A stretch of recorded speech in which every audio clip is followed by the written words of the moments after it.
Well, Paul, it's been a long season. We finished third. Some of your feelings at the end of the season, or the end of the regular season? Well, it's been a fantastic season. Regardless really of what had happened today, to get for a club of our size to get into the playoffs, part-time side with what I call a medium-sized budget is an incredible achievement from the players, the staff as well, and everyone involved with the football club. So, very proud day. It culminates the end of a three-season golden period for the club, in my opinion, and.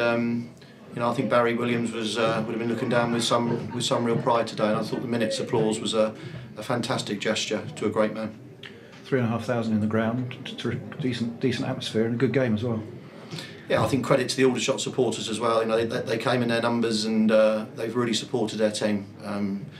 I've been on record already saying I think they're the best footballing side in this division, and that's what we had to beat today. I thought Aldershot were again excellent on the ball. Caused us plenty of problems. It's a very tactical game in terms of trying to make sure that we didn't overcommit as well. But we got the all-important goals when they were needed.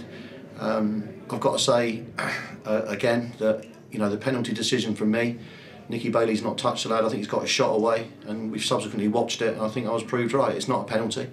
But that really gave Aldershot a 15-minute energy boost, and the game, 1-1 could have gone either way. But whilst Lafayette's come on, I thought he had a real effect. For getting the goal, I thought he had a good effect. And then we could have scored one or two more. So I think Aldershot had lots more possession than us and looked better on the ball than us. But if you actually look at the chances created in the game, especially in the first 15 minutes when Kieran, I don't know how he didn't score, but that great cross from Bolonara. And for the first 15 minutes, Bolonara caused havoc down at right-hand side.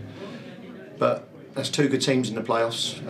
It'll be a great final if the two of us could get there. I'd like that. I'd like to have a final with Aldershot, club that's obviously close to where I live as well, and one that, as I said, I think they're an excellent club, run by an excellent two guys in Gary and James as well. Important first goal just after half time, because it's been a fairly tight game up till then. It was always going to be a tight game, but I felt we started the first 15 very, very well, and were unfortunate not to go in front.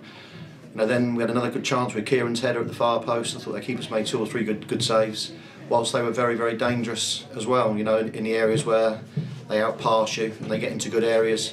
And we coped with it, but it's always difficult to cope with. It's always slightly nervous watching, because you're always expecting them to be able to create something out of nothing.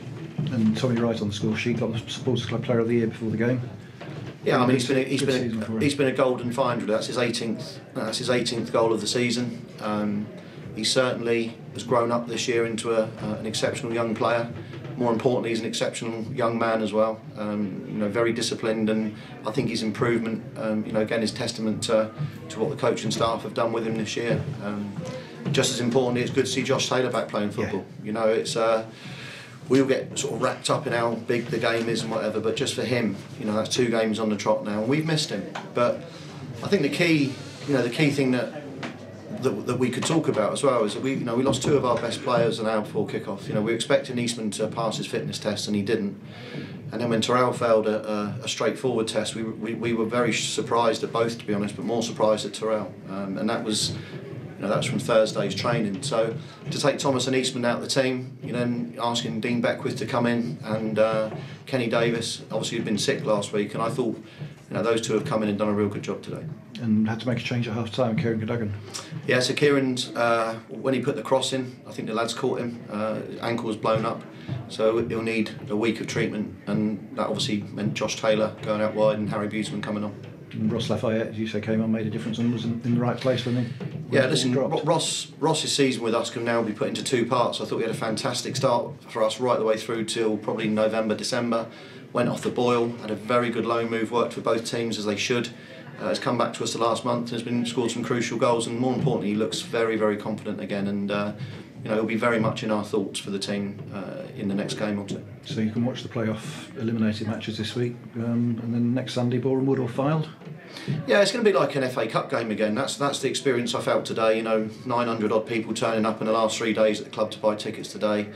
I think we've got a capacity now of 4,688. I think we'll hit that, mainly with Sutton fans as well, against either of those 2 teams. So, it's going to be a full stadium, and the Sutton public have got a chance to watch their team get to Wembley, which I don't think any of us would have thought that could be possible.